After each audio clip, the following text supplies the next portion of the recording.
Good morning. I'm sitting in the bucket of the tractor and it's not so great. Dear Sharti has a pretty extreme case of the bloats. We've been doing a lot of internet research all day yesterday and we think it's foamy bloat. She's not foaming at the mouth at the moment, but she certainly has been, and vomiting and sharting and vomit sharting at the same time. It's delightful. Earning her name, to be sure.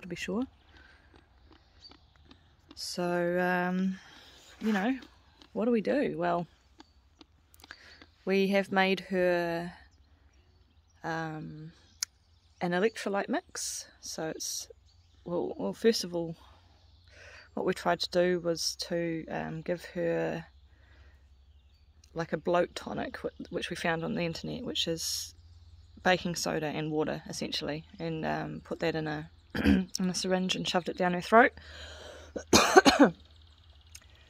When it works quickly, it's supposed to cause burping and in severe cases vomiting, and she certainly did vomit again.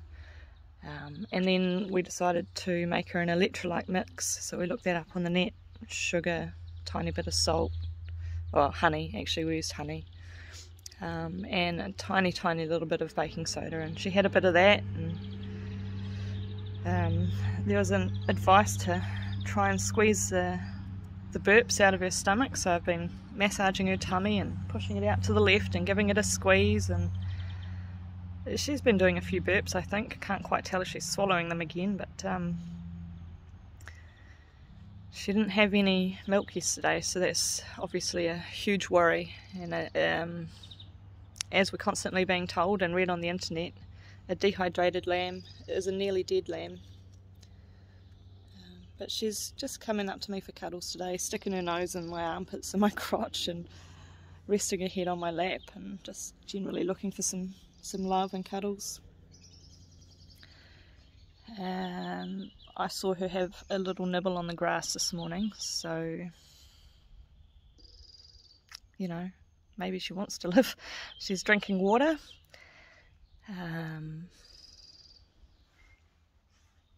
Yeah, poor wee thing.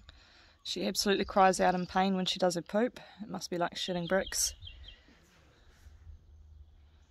And yeah, we're not quite sure what to do. We were sort of thinking if she didn't have any milk this morning, we might have to put her down and be humane, but she put her mouth on the nipple this morning, but didn't really have a suckle.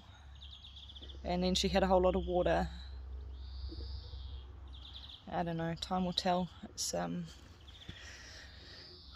we're not very hopeful. It seems to be pretty hard to keep a lamb alive. We've lost a lot so far. Pretty much every one that we've tried bottle feeding hasn't really made it, so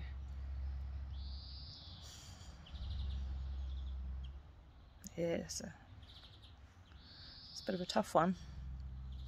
I'll keep you updated.